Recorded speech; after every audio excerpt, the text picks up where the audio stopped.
Hello friends and my dear students, welcome to your own channel Biplob's Gurukul. I hope you are all doing well. Students, in this video we are going to learn how to make a conversation writing or dialogue writing with simple steps. So students, after watching this video you will be able to write any kind of dialogue or conversation writing. So students, watch this video till the end so that you can write any kind of conversation or dialogue very easily. So students, without wasting any time, let's get started.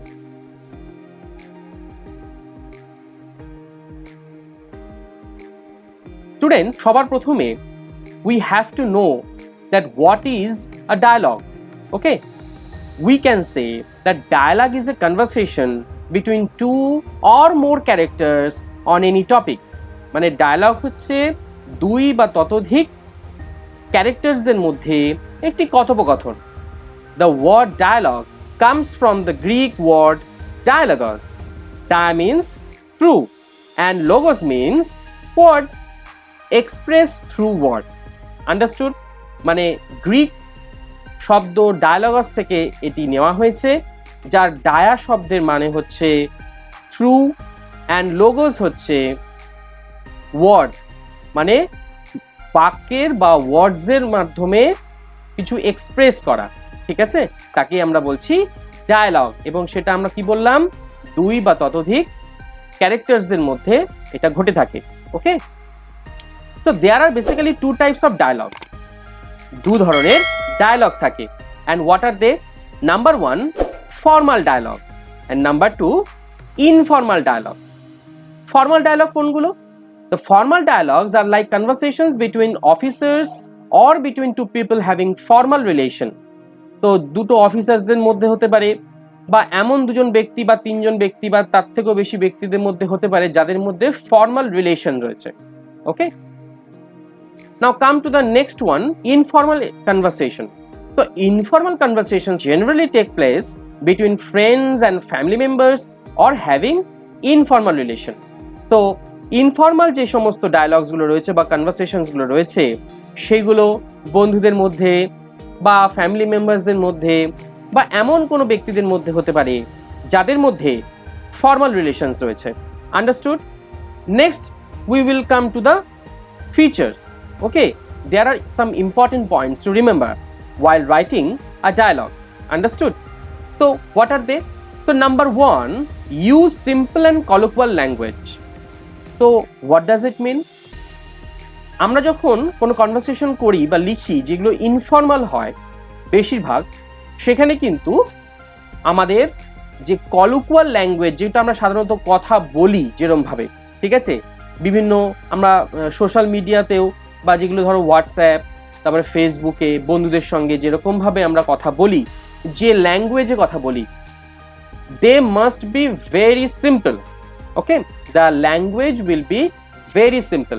Colloquial language must be use. Okay, এখানে কোনো bombastic language ব্যবহার করা হয় না। So use simple and colloquial language will be our first point. So come to the next point, use proper punctuation.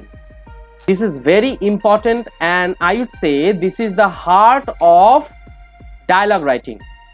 So punctuation যদি না দাও বা punctuation যদি ভুল হয়, if punctuations are not placed properly, then the conversation will not develop according to the requirements. Understood? You have to write a punctuation accurately while writing a conversation. Understood?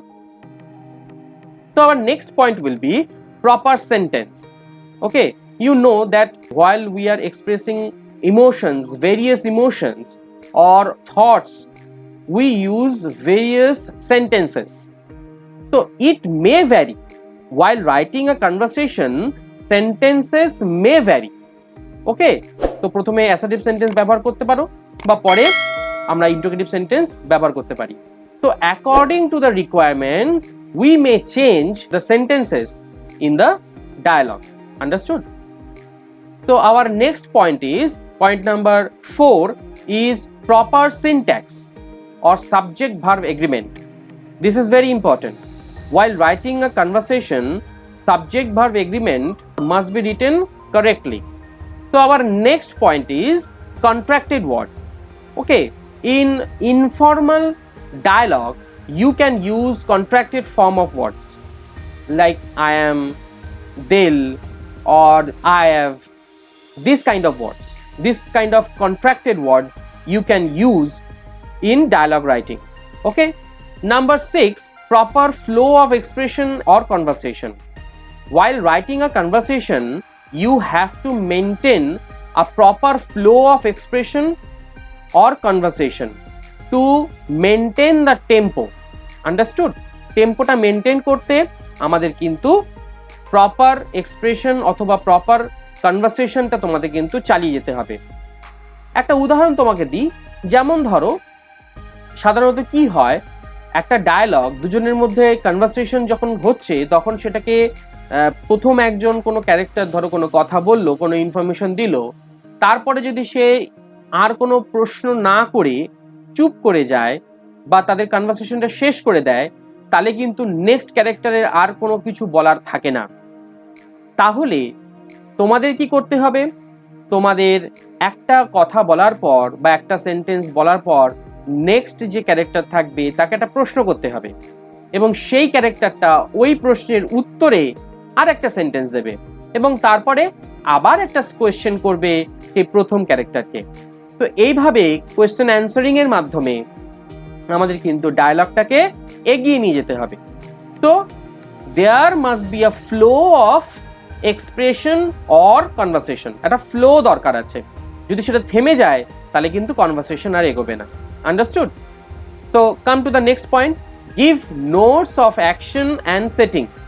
তো এখানে কি বলছে দেখবে, অনেক সময় কি হয়, তোমাদের বলে দেওয়া হয় যে দুটো বন্ধু তারা রাস্তায় দেখা হয়েছে বা কলেজে দেখা হয়েছে বা স্কুলে দেখা হয়েছে, তাদের মধ্যে কথোপকথন, বা বলতে পারে যে তুমি কোন একটা দোকানে গেছো, okay, are you are going to have a conversation with a shopkeeper.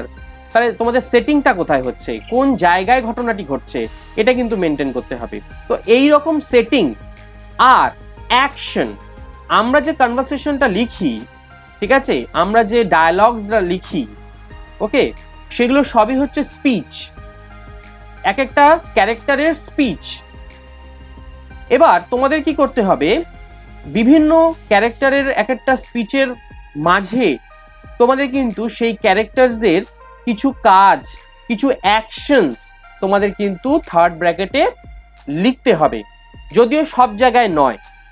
Suitable প্লেসেসে তোমাদের কিন্তু সেই জায়গায় কি করছে, অ্যাকশনটা কি, or expression, smiling, crying, looking dejected, this kind of words you have to put in between two dialogues, okay, by giving a third bracket. Understood? তো এরম ভাবে তোমাদের কিন্তু লিখতে হবে এবং যে জায়গায় ঘটনাটি ঘটছে সবার প্রথমে যদি শুরু করার আগে, মানে ডায়ালগের প্রথম ক্যারেক্টারের নাম দিয়ে শুরু করার আগে তোমাদের কিন্তু সেই সেটিংটা কিন্তু দিলে ভালো হয়, যে কোন জায়গায় সেই ঘটনাটি ঘটছে। তাহলে এইভাবে কিছু নোটস দেবে যেখানে ক্যারেক্টারসরা কি অ্যাকশন করছে, কথা বলাটা বাদে, কথা বলাটা সেটা আমরা ডায়ালগের মধ্যেই দিচ্ছি, কিন্তু কথা বলার বাইরে যে অ্যাকশনস হচ্ছে তার কিন্তু একটা নোট ছোট করে থার্ড ব্র্যাকেটের মধ্যে দিয়ে দেবে। এবার আমাদের নেক্সট পয়েন্টে আসি, try to include humorous sentences. যদি পারো তাহলে একটা কি দুটো হাস্যরসাত্মক সেন্টেন্স বা ডায়ালগ দিতে পারো, কারণ নাহলে সেটা মোনোটোনাস হয়ে যায়। দুজনের মধ্যে ডায়ালগ যদি মোনোটোনাস হয়ে যায় তাহলে সেটা শুনতে খুব একটা ভালো লাগে না। যদি একটু হাসি কথা, যদি একটুখানি মজা করার কথা যদি একটা দুটো দেয়া যেতে পারে, যদি যেতে পারে, সব জায়গায় নয়, if it is possible then you can write 1 or 2 humorous sentences in a dialogue. Okay, so I hope you have understood all the points. You have to write at least 100 to 110 words for 10 marks. তোমাদের পরীক্ষায় আমাদের 10 নম্বর থাকে dialogue writing এর জন্য, সেখানে 100 থেকে 110টা ওয়ার্ডস যেন বেশি না হয়। ওকে, তোমরা সেটাকে 5টা পেয়ারে ভাগ করতে পারো, মানে 5 জোড়া, মানে ফার্স্ট ক্যারেক্টার সেকেন্ড ক্যারেক্টার, আবার ফার্স্ট ক্যারেক্টার সেকেন্ড ক্যারেক্টার, আবার ফার্স্ট ক্যারেক্টার সেকেন্ড ক্যারেক্টার, এইভাবে জোড়ায় জোড়ায় যদি তোমরা 10টা জোড়া মিনিমাম করতে পারো, আই থিঙ্ক 110 ওয়ার্ডের মধ্যে সেটা হয়ে যাওয়া উচিত। ঠিক আছে, কিন্তু বেশি বড় করবে না, তাহলে কিন্তু সেটা মোনোটোনাস হয়ে যাবে। ঠিক আছে, নাম্বার পাওয়ার ক্ষেত্রে কিন্তু সেটা সমস্যা দেখা দিতে পারে। তো বলছি 100 থেকে 110 ওয়ার্ডের মধ্যে রেখে দেওয়ার চেষ্টা করবে। ফ্রেন্ডস, চলো দেখি আমরা একটি ডায়লগ কিভাবে তৈরি করা যেতে পারে। তো দেখো লেখা আছে, write a dialogue between two friends who have just come out of the exam hall. এই ডায়লগটা এর আগের বছরের পরীক্ষায় এসেছিল, আমি সেইটাকেই একটু ছোট করে ডেভেলপ করে দেখাচ্ছি। এর মধ্যে কিছু হিন্টস ছিল, সেই হিন্টসগুলো কি কি দেখে নি। হিন্টস বলছে, discussion about the English paper dash topics in the writing section dash unknown but easy dash the unseen passage is rather lengthy dash the grammar part somewhat difficult। এবং সেটা 12 নম্বরের ছিল তোমাদের, কিন্তু এরপরে তোমাদের এটা 10 নম্বরেরই থাকবে। তো তোমাদের রাইটিংটা 10 নম্বরের মতন করেই করতে হবে। ওকে, তো চলো আমরা দেখি কি এর উত্তর হতে পারে।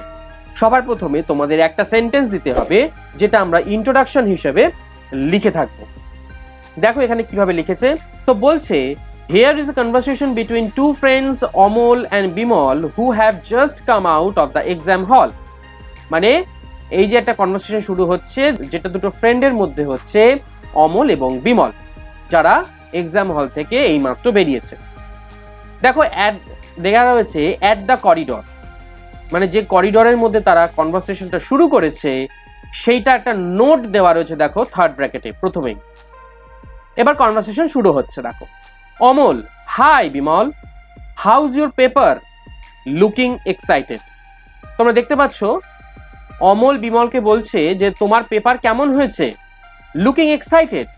এখানে দেখো লুকিং এক্সাইটেডটা আমি এখানে থার্ড ব্র্যাকেটের মধ্যে রেখে দিয়েছি, এবং এইটা বোঝাচ্ছে যে যখন অমল বিমলকে এই প্রশ্নটা করেছিল বা দেখা হয়েছিল, তখন তার এক্সপ্রেশনটা কেমন ছিল, তাকে খুব এক্সাইটেড দেখতে লাগছিল। বোঝা গেছে। Bimal, looking up somewhere, not so good as I expected. Friend, how was yours? Hope you got the right side of the coin. So by the way, what option you chose for the question number 1A? তো এখানে একটা প্রশ্ন করছে বিমল। দেখো বলছে প্রথমে looking up somewhere, মানে অন্য উপরের দিকে কোথায় তাকিয়ে রয়েছে, সে মন মরা হয়ে রয়েছে, এবং সে বলছে, না গো বন্ধু, আমি যেরকম ভেবেছিলাম সেই রকম হয়নি। তোমার কেমন হয়েছে? Hope you got the right side of the coin. আশা করি তুমি যা ভেবেছিলে সেটাই হয়েছে, তাই তো? By the way, what option you chose for the question number 1A? আচ্ছা, তুমি কোয়েশ্চেন নাম্বার 1 এর কি অপশন চুজ করেছিলে? অমল তখন বলছে, smiling, oh that's easy, it will be option number C। What did you choose? আরে এটা তো কোনো ব্যাপারই না, এটা তো হবে উত্তর নাম্বার C। তুমি কি চুজ করেছিলে? Bimal, taking a deep breadth, দীর্ঘ নিঃশ্বাস নেওয়া। দেখো এখানে কিন্তু এক্সপ্রেশন দিয়েছে, অ্যাক্টিভিটি দেখিয়েছে, বাক্য কি বলেছে সেটা নয়, বলেছে এর পরে, thank god I did the same, ভগবানের অশেষ কৃপা, আমি সেটাই করেছি। I had a doubt but now I am relieved, আমার একটা ডাউট ছিল বটে, কিন্তু এখন আমি নিশ্চিন্ত। Which paragraph did you write? তুমি কোন প্যারাগ্রাফ লিখেছো? অমল বলছে, obviously the impact of science in our life. What about you? আমি তো impact of science in our life লিখেছি, তুমি কি লিখেছো? But I attempted the other one, though it's unknown to me but easy to write. The unseen passage was rather lengthy, wasn't it? What do you say? Bimal তখন বলে যে আমি কিন্তু অন্যটা অ্যাটেম্প করেছি, যদিও সেটা আমার কাছে খুবই অচেনা ছিল, কিন্তু লিখতে খুবই সহজ ছিল। The unseen passage was rather lengthy, unseen passage একটু লেন্দি ছিল বটে। Wasn't it? What do you say? তাই নয় কি? তো অমল বলছে yes it took me almost 20 minutes to solve. হ্যাঁ, এইটা সলভ করতে তো আমার 20 মিনিট লেগে গেছে। I read this once in a magazine which my father bought a month ago. আমি এই প্যাসেজটা পড়েছিলাম বটে একটা ম্যাগাজিনে, যেটা আমার বাবা 1 মাস আগে এনেছিল। I hope all the answers are right. আমি যা অ্যান্সার করেছি আশা করি সব ঠিকই হবে। It has 10 marks and I have to get full marks in it. আরে এতে 10 নম্বর রয়েছে, আমাকে তো পুরো নম্বরটা পেতেই হবে। What about the grammar? আরে গ্রামারের ব্যাপারটা বলো। Bimal looking at the question paper, question পেপারের দিকে তাকিয়ে সে বলল, don't ask, it was not what I had wanted before the exam. আমি যেটা চেয়েছিলাম ঠিক সেরকম হয়নি। অ্যাপার্ট ফ্রম ফার্স্ট 2 কোয়েশ্চেন্স, প্রথম দুটো কোয়েশ্চেন্স ছাড়া all the others seem to me like reaching Everest with 1 leg। মানে বলছে যে প্রথম দুটো প্রশ্ন ছাড়া বাদ বাকি প্রশ্নগুলো দেখে মনে হয়েছিল যেন এভারেস্টের চড়ার মতো, তাও আবার 1 পায়ে। দ্যাট মিনস খুব difficult. I had been confident before entering into the hall. আমি এই হলে প্রবেশ করার আগে তো খুবই কনফিডেন্ট ছিলাম, but as I went through the paper, যেই না পেপার পড়েছি, আই ফেল্ট অ্যাট সি, আমি তো অবাক। অ্যান্ড হোয়াট অ্যাবাউট ইউ, তোমার কি হলো, তোমার গ্রামার পোর্শনটা কেমন হয়েছে? অমল তখন বলে, you are right that the grammar part was somewhat difficult, but I practiced a lot and I didn't find the question that much difficult. হ্যাঁ, গ্রামার পার্টটা একটুখানি ডিফিকাল্ট হয়েছে, কিন্তু আমি প্রচুর প্র্যাকটিস করেছি এবং আমার এই প্রশ্নগুলো ডিফিকাল্ট লাগেনি। Getting near the main gate, এবার তারা যখন মেন গেটের সামনাসামনি আসে, বিমল বলছে, so I wish you will score better marks then. তো আমি আশা করি তুমি বেটার মার্কস পাবে। অমল, আই হোপ সো, আমি আশা করি তাই। And I will pray to god that you will also get good marks in this subject. এবং আমি ভগবানের কাছে প্রার্থনা করব যে তুমিও যেন এই সাবজেক্টে ভালো নম্বর পাও। But the most important thing is to study hard for the next exam, isn't it? কিন্তু সব থেকে ইম্পর্টেন্ট যেটা, সেটা হলো পরের এক্সামের জন্য ভালোভাবে তৈরি হওয়া, তাই নয় কি? বিমল বলছে, ইউ আর অ্যাবসলিউটলি কারেক্ট। হ্যাঁ, তুমি ঠিকই বলেছো। Okay then, good bye, see you on Monday. আচ্ছা ঠিক আছে, তাহলে আজকে বিদায় জানাচ্ছি, আবার দেখা হবে সোমবারে। ওয়েভিং ইজ হ্যান্ড মানে হাত নাড়ানো, মানে টাটা করা, বাই বাই করা। ও শিওর, সি ইউ দেন। হ্যাঁ অবশ্যই, চলো দেখা হবে, টেক কেয়ার, বাই, নিজের দেখাশোনা করবে, বিদায়। সো স্টুডেন্টস, তোমরা দেখলে কিভাবে আমি একটা কনভারসেশন অর ডায়ালগ এখানে লিখে দেখালাম। আশা করি তোমরা খুব ভালোভাবে এই ভিডিওটা বুঝতে পেরেছো এবং ভবিষ্যতে তোমরা কিন্তু খুব সহজেই ডায়ালগ অথবা কনভারসেশন লিখতে পারবে। বোঝা গেছে? তো স্টুডেন্টস, আজকে এই পর্যন্তই। তোমাদের সঙ্গে আমার দেখা হবে আমার পরের ভিডিওতে। এই বলে আমি বিদায় জানাচ্ছি আজকের এই ভিডিও থেকে। সকলে ভালো থাকবে, সুস্থ থাকবে, stay home, stay safe, tata.